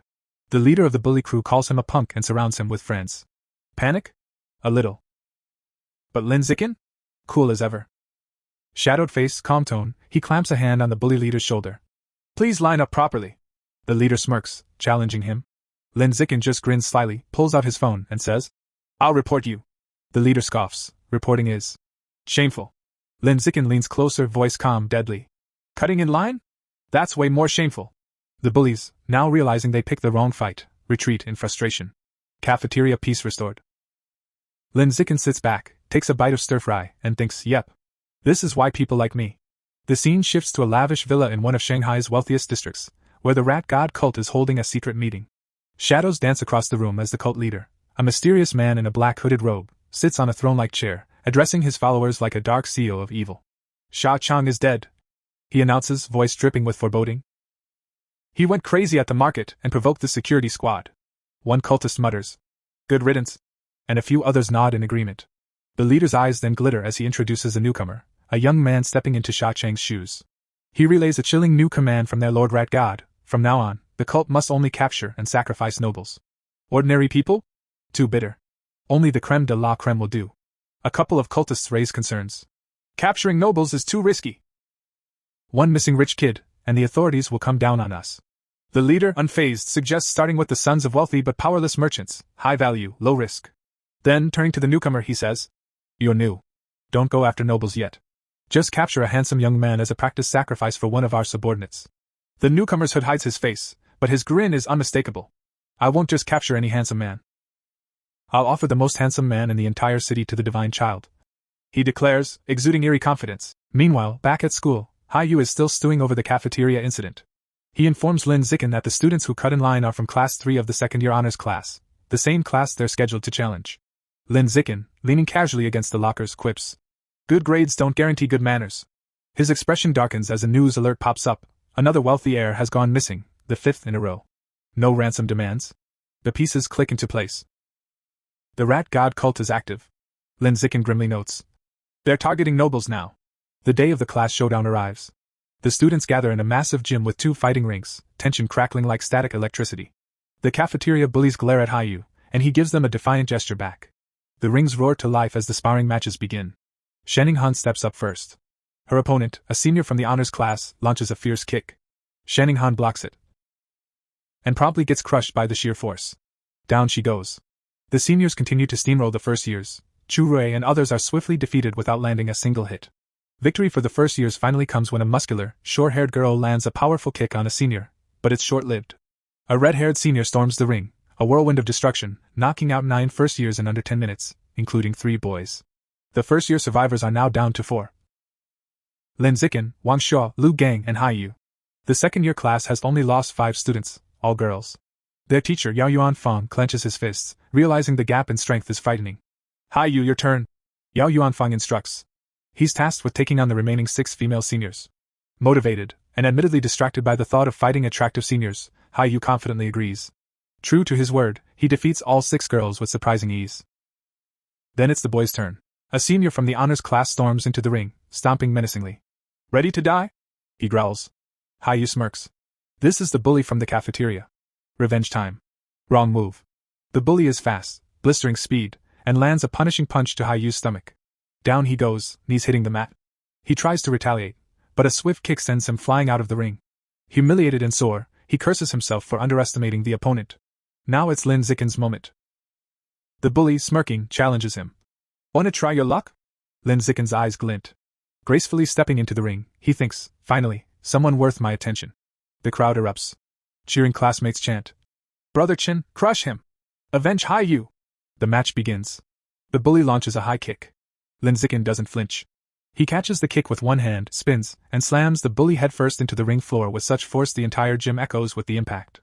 Out cold. Lin Zikin casually kicks the unconscious body out of the ring. The second-year students gape in disbelief. He's one of our top 5 strongest fighters, murmurs one. The others are speechless. Could a mere junior really be this powerful? Watching from the sidelines, Yao Yuanfang notes, Lin Zikin is hiding a massive amount of strength. Lu Gang and Wang Shuo exchange terrified glances. Is he even human? Lin Zikin calmly turns to the remaining male students. Who's next? Their faces twist in sheer panic. Over the next 30 minutes, he defeats all 29 remaining second-year students with unmatched precision and efficiency. Standing over the final opponent, Lin Zikin reflects on his progress. A system notification pops up. Opponents eliminated, 19/1000. He frowns. 19 out of 1,000? Slow, far too slow. In that moment, Lin Zikin makes a bold decision. His strength has surpassed the high school level. Rules? Who needs them? From now on, he makes the rules. It was Monday morning at Shanghai High, and the principal's office was rocked by a gasp so loud it could have shattered glass. Inside, the principal stared at Lin Zikin like she had just seen a unicorn lifting weights. Wait, you actually want to hold a personal challenge match, with rewards? She asked, blinking rapidly. Lin Zikin, ever the fearless first year, nodded. Not just a match, he said boldly. I want to challenge the entire school. The principal pressed a hand to her forehead. You're serious? A first year. Challenging everyone? Absolutely. Lin Zikin replied, grinning. Come to the gym. I'll show you I have the strength for this. Later, the two of them arrived at the empty gym. The principal crossed her arms, skeptical. Why bring me here so late? She asked. Lin Zikin casually removed his school jacket, revealing a muscular build that could double as a bodybuilder's poster. He smirked. I'm here to show you my true power. The principal's face went beet red. She misread his meaning and tried to stop him. Wait. But Lin Zikin strode over to a massive 700 kilograms barbell. With one hand, he lifted it effortlessly, holding it aloft like it was a feather. The principal froze. Her jaw practically hit the floor. This isn't just showing power. This is absurd. Unreal. Unthinkable. It finally clicked. Lin Zikin's strength already surpasses Yuanqing, the school's legendary prodigy from years past. Completely convinced, she gave a small, incredulous thumbs up. Fine, she muttered. We'll arrange a challenge for the entire school. Lin Zikin grinned cheekily. Perfect. But let's make sure there are rewards. Otherwise, nobody will bother challenging me. He outlined his plan, 2 types of prizes. A small participation prize to entice everyone, and a massive cumulative prize pool that grows with each challenger. Anyone who defeats him wins the entire pool. But if no one succeeds in the time limit, all the money is his. Lin Zikin added one final request: keep my true strength secret for now, otherwise the students would be too terrified to even show up. She playfully patted his shoulder and nodded.